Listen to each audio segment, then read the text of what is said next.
ሰላቱ ወሰላሙ አላ ረሱሊላሂ ሰለላሁ ዐለይሂ ወሰለም። አላህ ለዚህ ላበቃን አልሐምዱሊላሂ ረቢል ዓለሚን። ይሄ መስጂድ አይሻ በመባል ነው የሚታወቀው። እንዳያችሁት ነው። መስጂድ አይሻ ለምን ተባለ ሲባል ነቢያችን ሰለላሁ ዐለይሂ ወሰለም ሐጅ ሊያደርጉ መጡ። ሐጅ ሊያደርጉ መተው ሐጅና ዑምራ አደረጉ። ሐጅ ሲያደርጉ አይሻ ከሳቸው ጋር አድርጋ ነበር ሐጇን ማለት ነው። ከዛ ልክ ዑምራ ደግሞ እነሱ ሊያደርጉ ሲል አይሻ ሐይዷ መጣባት፣ ዑምራ ሳታደርግ ማለት ነው። ሐይድ ላይ ያለ ሰው፣ ውዱእ የሌለው ሰው፣ ጀናባ የሆነ ሰው ጧፍ ማድረግ ካባን ጧፍ ማድረግ አይፈቀድለትም።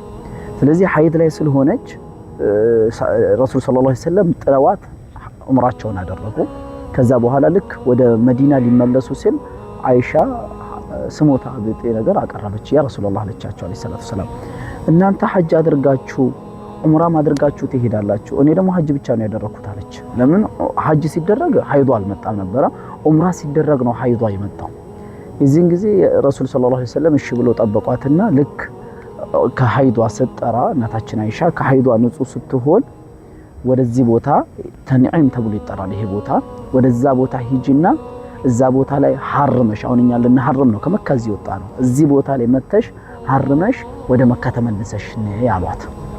ይሄ እዚህ ቦታ ላይ ነው እናታችን አይሻ መታ ሐርማ 2 ረካ ሰግዳ ወደ መካ የገባችው እዚህ ቦታ ላይ ነው ማለት ነው። ይሄ መስጂድ አይሻ የተባለበት ምክንያት ይሄ ነው። ኢላው ምክንያቱ ታሪካዊ ቦታ ነው።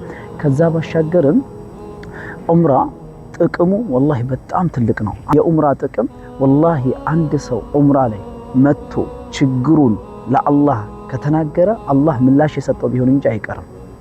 ህመምህን፣ ችግርህን፣ ስቃይህን፣ እዳህን፣ ዴንህን፣ ድህነትህን እያንዳንዱን ነገር የምተነፍስበት ለአላህ የምትናገርበት ከተናገርክ ደግሞ ምላሽ የምታገኝበት ነው። ወላሂ አንድም ሰው የለም ዑምራ ብሎ መጥቶ ዱዓ አድርጎ ዱዓውን ያላገኘ ያላሳካ ሰው። ሌላኛው የዑምራ ጥቅም አልዑምረቱ ኢለል ዑምረቲ ከፋረቱ ሊማ በይነሁማ አለ ረሱል ሰለላሁ ዐለይሂ ወሰለም። ከአንደኛው ዑምራ እስከ ሁለተኛው ዑምራ ድረስ በመሃል የተሰሩትን ወንጀላቶችን በሙሉ ያብሳል ብለዋል። ዑምራ ወንጀል ያሳብሳል፣ ወንጀልን ጥርግ ያደርጋል። ዑምራ የሚያደርግ ሰው ድህነት የሚባል ነገር ከሱ በቃ ሆድና ጀርባ ነው የሚሆኑት። ወላሂ ዑምራ የሚያደርግ ሰው ድህነቱን ሙሉ በሙሉ አላህ ያስወግድለታል። ዑምራ ደግሞ ስታደርጉ በምን አይነት የቂን ነው ማድረግ ያለባችሁ? አላህ ከዚህ ቤት የመጨረሻ አታድርግብኝ እያላችሁ ዱዓ አድርጉ። በጣም የሚጣፍጥ ጊዜ፣ የሚጣፍጥ ቤት፣ ሁሉ ነገራቶቹ ወላሂ ቀናቶቹ እየጣፈጡ የምናሳልፋቸው ጊዜያቶች ናቸው። ምክንያቱም ሐራም ውስጥ ነው። ምክንያቱም አንድ ዋጅብ ሰላት በስንት እጥፍ ነው? በ100 ሺህ እጥፍ ነው የሚሰራልን እኮ አንዱ ዋጅብ በስንት በ100 ሺህ እጥፍ እየሄደልን። እንደዚህ አይነት መድረክ የትም አይገኝም። ያ ብቻ አይደለም።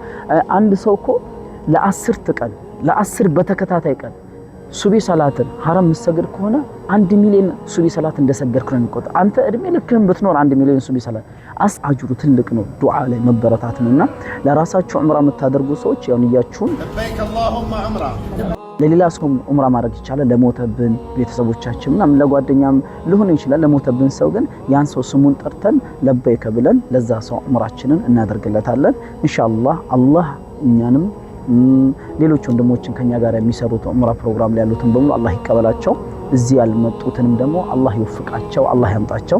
ልቦቻቸው እዚህ የከጀለ በገንዘብ በአፊያ በርቀት የተገደቡትን በሙሉ የራህመት በሩን አላህ ይፈትላቸው። እዚህ ተናፋቂ መሬት ላይ ተናፋቂ ቦታ ላይ አላህ ያቆማቸው።